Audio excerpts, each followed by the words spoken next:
இன்றைய சூழல்ல சைபர் ஃப்ராட் ஆனது அதிகமாக நடந்துட்டு வருது. நீங்க உங்களுடைய ஜிபே மூலியமா, அதாவது போன்பே, ஜிபே, யூபிஐ ஐடி அப்படி இல்லைனாலும் ஆன்லைன் பேங்கிங் மூலியமா நீங்க உங்க பணத்தை ஏமாந்துட்டீங்கன்னா முதல்ல பதற்றமடையாதீங்க, அமைதியா இருங்க.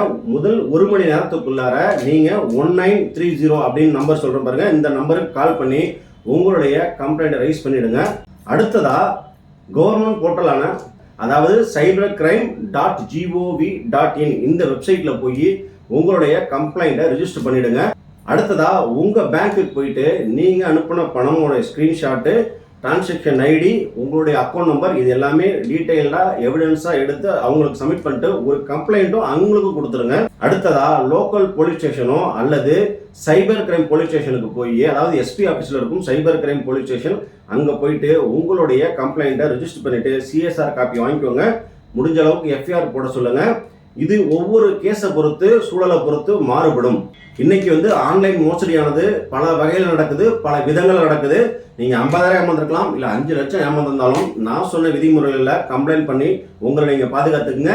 இந்த வீடியோனது உங்க நண்பர்களும் ஷேர் பண்ணுங்க. ஏன்னா இன்னைக்கு சைபர் கிரைம்ல பல பேர் ஏமாந்துட்டு இருக்காங்க. இது போன்ற சட்ட ஆலோசனைகளுக்கு அட்வொகேட் கோகுல் பாபுவை ஃபாலோ பண்ணிக்கோங்க.